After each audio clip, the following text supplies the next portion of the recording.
दोस्तों आज हम वर्ण उच्चारण और वर्तनी का भाग 3 पढ़ेंगे, जिसमें हम जानेंगे कि व्यंजन उच्चारण की दृष्टि से कितने प्रकार के होते हैं और उन व्यंजनों के अंदर कौन कौन से वर्ण आते हैं। इससे पहले हमने पिछली वीडियो में सामान्यतः जो व्यंजन है उसके प्रकार जाने थे और उसमें कौन कौन से वर्ण आते हैं उसके बारे में पढ़ा था। ठीक है, तो हम आज पढ़ेंगे। आज का हमारा टॉपिक रहेगा उच्चारण की दृष्टि से व्यंजन के प्रकार। उच्चारण की दृष्टि से व्यंजन के प्रकार। उच्चारण की दृष्टि से व्यंजन। ठीक है, उच्चारण की दृष्टि से व्यंजन। आज हम कंप्लीट उच्चारण की दृष्टि से जितने भी व्यंजन होते हैं उनके बारे में यहाँ पे पढ़ेंगे। तो सबसे पहले हम जानते हैं, कल की क्लास में हमने जाना थी कि सामान्यतः व्यंजन कितने प्रकार के होते हैं। सामान्यतः 6 प्रकार के होते हैं। अब देखिए, जब उच्चारण की दृष्टि से पूछ लिया जाए तो वो कितने प्रकार के होंगे। उच्चारण की दृष्टि से कितने प्रकार के होते हैं व्यंजन, तो उच्चारण की दृष्टि से पूछ लिए जाए तो वो होते हैं हमारे 8 प्रकार के, है ना। क्वेश्चन एग्जाम में ऐसा पूछा जाता है कि सामान्यतः व्यंजन कितने प्रकार के होते हैं, तो वो हमने पिछली वीडियो में देखा था 6 प्रकार के। और यदि उच्चारण की दृष्टि से पूछ लें तो वो होता है कितने, 8 प्रकार के। ठीक है, MPSI में काफ़ी ऐसे क्वेश्चन पूछे जाते हैं, तो हमें 8 नाम भी मालूम होना चाहिए। तो चलिए हम सबसे पहले नाम देख लेते हैं। सबसे पहला होगा उच्चारण की दृष्टि से कंठ व्यंजन। कौन सा होगा, कंठ व्यंजन। दूसरा नाम क्या होगा, दूसरा होगा हमारा तालव्य व्यंजन। दूसरा तालव्य व्यंजन। तीसरा होगा हमारा मूर्धन्य व्यंजन।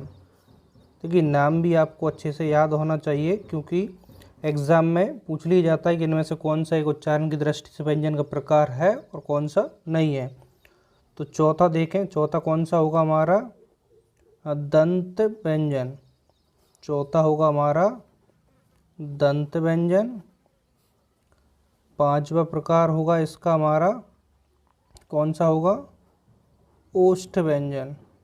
कौन सा होगा, ओष्ठ व्यंजन। छठा प्रकार देखें तो छठा होगा हमारा दंत्योष्ठ व्यंजन। दंत्योष्ठ व्यंजन। सातवां होगा हमारा वत्स्य व्यंजन। वत्स्य व्यंजन। और आठवां और लास्ट होगा हमारा स्वर यंत्रमुखी। स्वर यंत्रमुखी, या फिर इसको एक नाम से और जाना जाता है काकल्य व्यंजन। काकल्य व्यंजन। तो ये हमारे उच्चारण की दृष्टि से व्यंजन के 8 प्रकार हो गए। कौन कौन से, कंठ व्यंजन, तालव्य व्यंजन, मूर्धन्य व्यंजन, चौथा दंत व्यंजन, पांचवा हो गया ओष्ठ व्यंजन, छठा हो गया दंतोष्ठ व्यंजन, सातवां हो गया वत्स्य व्यंजन और आठवां और लास्ट हो गया कौन सा, स्वर यंत्रमुखी या काकल्य व्यंजन। अभी तो आपने इनके नाम अच्छे से जान लिए। अब देखिए, हमें इसके अंदर वर्ण देखना होगी कि इसके अंदर कौन कौन से वर्ण आते हैं। ठीक है, एक क्वेश्चन यहाँ से बनता है कि उच्चारण की दृष्टि से व्यंजन के प्रकार कितने होते हैं, 8। तो 8 के नाम देख लिए। अब इसके बारे में थोड़ा सा डिटेल जानते हैं। जैसे कि मैंने पिछली वीडियो में भी देखा, पहले हम इसको डेफिनेशन के माध्यम से समझने की कोशिश करेंगे। बाकी एग्जाम में सिंपल हमें वर्ण के लिए याद रखना होता है। कंठ व्यंजन। कंठ व्यंजन कौन से होते हैं, जिसको हम सिंपल लैंग्वेज में कहें कि जिसको हम कंठ द्वारा बोलते हैं या उच्चारित करते हैं, वो कंठ व्यंजन।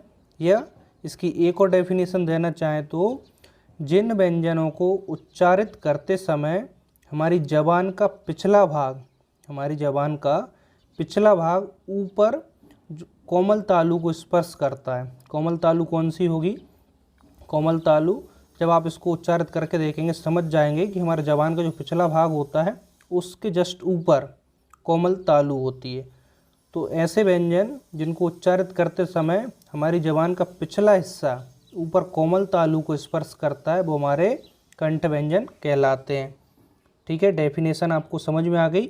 याद नहीं रखना, याद आपको सिंपल क्या रखना है, वर्ण। कंठ व्यंजन में कौन कौन से वर्ण आएंगे? सिंपल याद रख लीजिए आप कि इसमें क वर्ग आ जाएगा पूरा, इसमें क वर्ग पूरा आ जाएगा, ठीक है। जैसे कि क, ख, ग, घ और ड़, ये पांचों जो वर्ण होंगे वो किसके अंदर आएंगे? कंठ व्यंजन में। सिंपल आप इतना याद रख सकते हैं क वर्ग, तो क वर्ग आपको याद ही होगा क्या क्या होता है, तो चार पांचों वर्ण इसमें आ जाएंगे। अब आती है तालव्य व्यंजन की। तालव्य व्यंजन की डेफिनेशन इससे अपोजिट मान लीजिए कि ऐसे व्यंजन जिनको उच्चारित करते समय हमारी जबान का अगला वाला भाग ऊपर कठोर तालु को स्पर्श करता है। कठोर तालु यानी कि आगे जो हमारा मसूड़े होते हैं उससे ऊपर वाला जो हिस्सा होता है उसे हम कठोर तालु बोलते हैं। तो इन जो व्यंजन होंगे तालव्य व्यंजन, इनको यदि उच्चारित करेंगे तो हमारी जबान का अगला भाग कठोर तालु को स्पर्श करेगा, ठीक है। तो इसमें कौन से आ जाएंगे? इसमें अगला जो आएगा च वर्ग पूरा आ जाएगा, च वर्ग पूरा आएगा, जैसे कि च, छ, ज, झ और इंगा। अच्छा, इसमें एक चीज़ और याद रखिए, इसमें प्लस करके दो वर्ण और आएंगे, सा और या। इसको आप अच्छे से याद रखिए क्योंकि चा वर्ग तो पूरा आ गया और तालब में कौन से सा और या और आएंगे। अच्छा, इसको आप बोल के भी उच्चारित करके देख सकते हैं, जैसे कि च, झ, जैसे कि आप इसको उच्चारित कर रहे हैं ज, तो आप देख रहे होंगे आपकी जबान का अगला भाग है वो ऊपर कठोर तालु को स्पर्श कर रहा है। झ, इंगा, सा, या। आप इसको उच्चारित कर कर एक बार फिर अपने से देख सकते हैं ताकि आपको इजीली याद रहे। बाकी एग्जाम में सिंपल कितना याद रखना है? कंठ व्यंजन का वर्ग पूरा, तालव्य व्यंजन चा वर्ग पूरा और सा और या, बस इतना याद रखना है। एग्जाम में ऐसे ही क्वेश्चन पूछे जाते हैं। मूर्धन्य व्यंजन, मूर्धन्य व्यंजन कौन से होंगे? देखिए, मूर्धन्य व्यंजन वो व्यंजन होंगे जिनको हम उच्चारित करें तो हमारी जबान का अगला भाग है जो ऊपर कठोर तालु है, जैसे अभी इसका देखा, कठोर तालु के जो मध्य भाग है, कठोर तालु का जो मध्य भाग है उसे हम मूर्धन्य भी बोलते हैं, मूर्धा भी बोलते हैं। तो जब मूर्धन्य से स्पर्श करेगा तो हमारा वो मूर्धन्य व्यंजन कहलाएंगे। तो डेफिनेशन याद नहीं रखना, आपको सिंपल वर्ण याद रखना। इसमें आएगा कौन सा?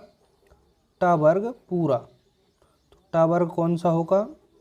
टा, ठा, टमाटर, टटेर, ड डमरू, ढ ढक्कन और अड़ा, ये क्या होंगे? हमारे मूर्धन्य व्यंजन के अंदर आएंगे। टा वर्ग पूरा, इतना याद रख लीजिए। और वर्ण कौन से होंगे?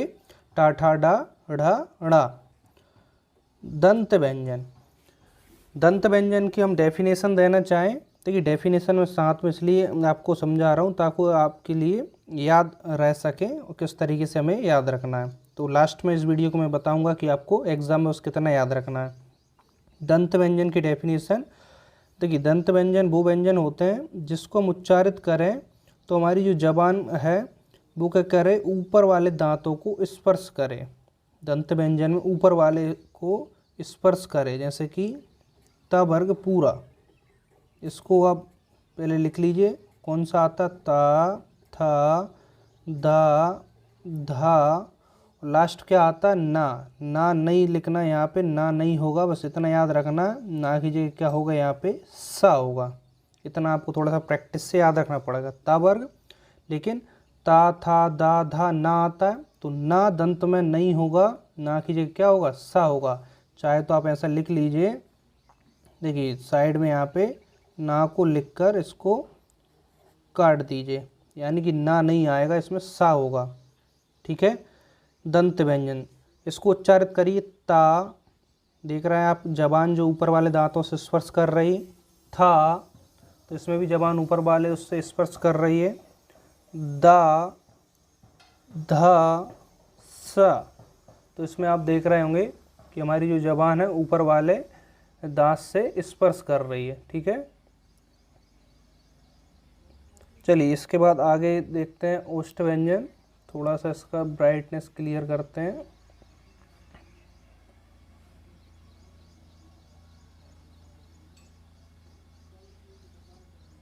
चलिए अब ठीक है। चलिए इसके बाद देखिए ओष्ठ व्यंजन। ओष्ठ व्यंजन क्या होंगे, जैसे कि ओष्ठ क्या होता है, ओंठ।